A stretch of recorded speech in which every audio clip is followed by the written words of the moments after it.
Lucas 8, a partir do 22. Certo dia, Jesus disse aos seus discípulos: Vamos para o outro lado do lago. Eles entraram num barco e partiram. Enquanto navegavam, ele adormeceu. Abateu-se sobre o lago um forte vendaval, de modo que o barco estava sendo inundado e eles corriam grande perigo. Os discípulos foram acordá-lo clamando: Mestre, mestre, vamos morrer. Ele se levantou e repreendeu o vento e a violência das águas. Tudo se acalmou e ficou tranquilo. Onde está sua fé? Perguntou ele aos seus discípulos. Amedrontados e admirados, eles perguntaram uns aos outros: Quem é este que até aos ventos e à água dá ordens e eles lhes obedecem? Amém. Muito bem, gente. Estamos aqui diante de uma experiência dos discípulos, eles ainda aprendendo a caminhar com o Senhor, aprendendo o seu ministério, aprendendo a exercer o seu chamado. Eles estavam tendo ali uma primeira experiência, né, desafiadora com relação à sua fé, com relação à sua coragem e a sua obediência a ponto de fazer aquilo que o Senhor mandou, ainda que eles não vissem, né, possibilidade, ainda que eles não compreendessem na sua totalidade. Eles estavam sendo desafiados naquela tarde, naquele momento, né?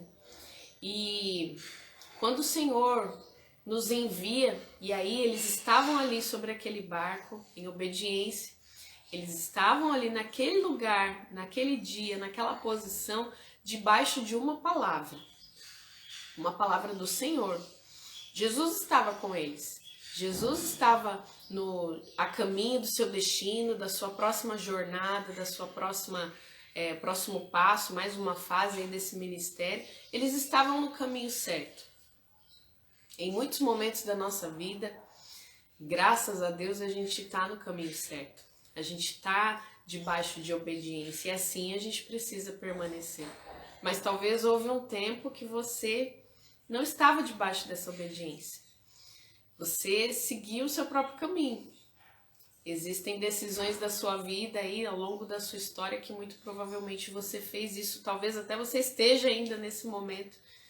Mas existem momentos como de Jonas, diferente dos discípulos. Ele estava ali sobre um barco, só que ele estava indo para outro destino. Ele não estava debaixo da palavra do Senhor, ele estava debaixo da sua própria palavra. Ele estava a caminho de um lugar onde ele queria estar. E da mesma forma como veio sobre os discípulos, veio também uma tempestade na vida de Jonas.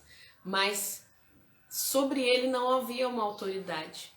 Com os discípulos, Jesus tinha uma expectativa de que eles mesmos, com a fé que lhes foi entregue, com a fé que lhes foi dada, eles mesmos repreendessem a tempestade. A história aqui dos discípulos poderia ter sido outra. Se os discípulos tivessem compreendido ou tivessem num outro grau de maturidade, eles mesmos dariam a ordem, né, às águas. Mas eles não tinham maturidade suficiente ainda para isso. Jesus esperava isso. E Jonas? Será que Jonas teria autoridade para repreender as águas? Certamente não. Certamente não teria essa autoridade sobre as águas, porque ele estava em desobediência. Então, interessante fazer esse paralelo, porque quando nós estamos dentro da vontade de Deus, gente, quando nós estamos naquele lugar que nós sabemos que está no centro da vontade de Deus, a gente tem convicção de que nós estamos em obediência, o Senhor nos dá autoridade para repreender. O Senhor nos dá autoridade para repreender uma palavra contrária, um momento da nossa vida que está tentando atrapalhar, tirar a gente do nosso foco. Nós temos autoridade para repreender. Se tem algo te impedindo, repreenda, porque o Senhor te deu essa graça. Agora, se você não tem convicção, né, e você olha para trás e você fala, puxa, eu ouvi o meu coração, eu não estou aqui pela vontade do Senhor. Você não vai ter essa autoridade, nem mesmo o próprio Deus vai impedir os momentos ali de desânimo, de alguém trazer uma palavra. Existe uma grande diferença entre persistência e obstinação. Persistência é você saber para onde você vai, que você está debaixo dessa palavra. A obstinação é teimosia. É você querer aquilo mesmo sabendo que Deus não quer para você. E isso é muito perigoso. Era esse o momento, embora, né, os discípulos não estivessem maduros o suficiente, porque depois eles seriam esses homens, né, impetuosos que iam e que morreram por Jesus, mas naquele momento o Senhor precisou intervir no seu momento de maturidade, mas eles estavam no caminho certo. É verdade, queridos. E essa história termina aqui no versículo 27 com duas perguntas, né? A primeira é uma pergunta de Jesus para os seus discípulos. Jesus pergunta, né, no verso 25, onde está a sua fé? É a pergunta de Jesus, né, para eles. E eles respondem, né, dizendo, quem é este que até o vento e as águas ele dá ordem e eles lhe obedecem? Então Jesus pergunta, onde está a sua fé? E eles, em vez de responder onde está a fé deles, eles dizem, quem é este que até o vento e o mar lhe obedece? Ou seja, eles não conheciam plenamente Jesus, por isso lhes faltou fé. Eles não entendiam esse princípio que a Ju acabou de ministrar, né? Que quando Jesus te dá uma ordem, que quando você está na vontade do Senhor, as tempestades elas até se levantam, mas é para que você exerça a sua fé, dizendo em nome de Jesus, acalma-se vento, aquieta-se mar, porque eu estou sob uma ordem do Senhor, dos senhores, do Deus dos deuses. Se você está em obediência à vontade do Senhor, você tem convicção do seu chamado, da direção que você está indo. Quando a tempestade se levantar, você vai dizer em nome de Jesus, se aquieta, porque eu estou fazendo uma grande obra, como disse Neemias, né? Diante das tempestades que se levantaram, Neemias ficou firme porque ele sabia que Deus o havia mandado para fazer aquilo. E em Lucas ainda, no capítulo 4, no verso 27, mostra, né? Porque os discípulos eles não sabiam que Jesus tinha poder sobre a tempestade, poder sobre o vento, e por isso eles não exerceram a fé. E eu quero contar para você aqui rapidinho, para a gente terminar, a história de uma menina que ela não tinha visto, mas ela cria num Deus que pode todas as coisas. Lá em Lucas 4, 27, Jesus, numa conversa, ele diz assim, também havia muitos leprosos em Israel no tempo de Eliseu, o profeta. Todavia nenhum deles foi purificado, somente Naamã, o sírio. Jesus está dizendo aqui, olha, na época de Eliseu havia muitos leprosos, mas nenhum foi purificado da sua lepra, a não ser Naamã, o leproso. Isso quer dizer que esta menina que contou para Naamã que havia em Israel um profeta que poderia purificá-lo da lepra, ela nunca tinha visto um milagre. Ela não viu ninguém ser curado de lepra para dizer assim, não, olha, vai lá que no currículo de Eliseu tem lá tantos e tantos casos de lepra que foram curados. Ou seja, ela não tinha visto, mas ela cria que Deus podia fazer qualquer coisa. Então, diante daquela situação, ela falou com certeza, uma certeza tão forte que moveu, né, o general daquela nação dos sírios, moveu o rei daquela nação, e eles enviaram uma delegação junto com Naamã para ir ali pedir, né, pela cura de Naamã. Olha só, não viu, mas creu. Eu não sei que momento você está passando, que situação você está vivendo, mas talvez você esteja como os discípulos no barco, no meio da tempestade. Você olha para isso e você pensa, puxa, mas como resolver isso? Como é que eu vou passar essa tempestade? Como é que eu vou atravessar isso? Não há precedentes na história, né? Como estamos vivendo aqui, um momento totalmente diferente, né? Aonde pensávamos que um vírus ia parar, né, a nação, ia parar o mundo, né? E uma situação totalmente nova, e talvez a gente pense, puxa, mas eu não tenho referências na Bíblia sobre pandemia, como é que eu vou fazer?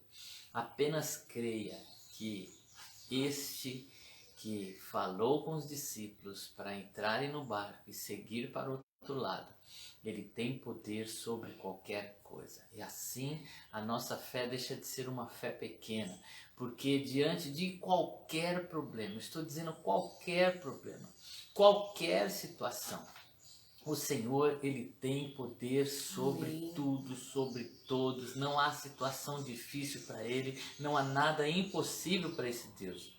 É essa fé que Jesus esperava dos seus discípulos.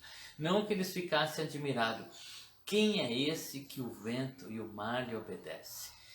Há tanto tempo Jesus com eles. Era para eles saber, como declarou Pedro, né, diante da pergunta de Jesus. Quem vocês acham que eu sou? E Pedro disse, você é o Filho de Deus, você é o Messias que aguardávamos, né? O próprio Deus estava ali diante deles e eles admirados porque o Criador tinha poder sobre a obra criada. Amém? Então vamos orar nesta manhã. Não tenha uma fé pequena, uma fé limitada, pensando, será que Deus pode nessa situação? Ou tem áreas da sua vida que você pensa assim, mas Deus não está se importando com isso. Deus vai se importar com a minha área amorosa. Deus vai se importar com a minha festa de aniversário. Puxa, Deus vai se importar com uma coisa que para muitos pode parecer banal, mas se não é para você, Deus se importa sim. Deus se importa com todas as coisas. Quando ele se revela a Jó, ele diz que ele se importa até com os animais que estão lá no meio da floresta, né, no todo o seu habitat ali. Deus mostra que ele está interagindo com tudo. E por isso que Jesus disse, se Deus alimenta os passarinhos, né, quanto mais você. Se Deus veste a erva do campo, quanto mais você. Amém? Amém. Que gostoso ouvir isso, né, queridos? Ele se preocupa. Amém. Então vamos orar nesta manhã? Amém. Querido Deus, Todo-Poderoso, nesta manhã, Senhor, a sua Pai, palavra obrigada, vem trazer Senhor, fé ao nosso por coração. ouvir, Senhor, esta verdade tão restauradora, Deus, Senhor. como é Tão bom animadora, saber Senhor Deus, no meio de que não há nada impossível para ti. tempestades, ó Pai, que estamos Que vivendo. todas as coisas lhe são sujeitas. Sim, meu E Pai, que o Senhor tudo dá ordem, está Senhor, debaixo da as tua tempestades que nos autoridade, Senhor. sobrevêm, e Tudo elas está têm que debaixo do obedecer. teu poder, Senhor. Por isso, em E é nome de esse Jesus, Deus que nós Pai, nesta servimos. manhã, É nesse Deus que tomado, nós Senhor, cremos. pela fé e autoridade, Por isso, no nome, em nome de Jesus, nós Jesus, declaramos a esta nós tempestade possamos, que ó veio Pai, abater o usar seu filho, a autoridade que o tentaram Senhor nos roubar a deu como fé, igreja, Senhor, e ao ponto dele repreender. pensar, essa situação Sim, é maior Senhor. do que eu, ela vai É me verdade, consumir, Pai. eu estou ao ponto de perder a vida, como Oh, pensaram os Senhor. discípulos de Jesus.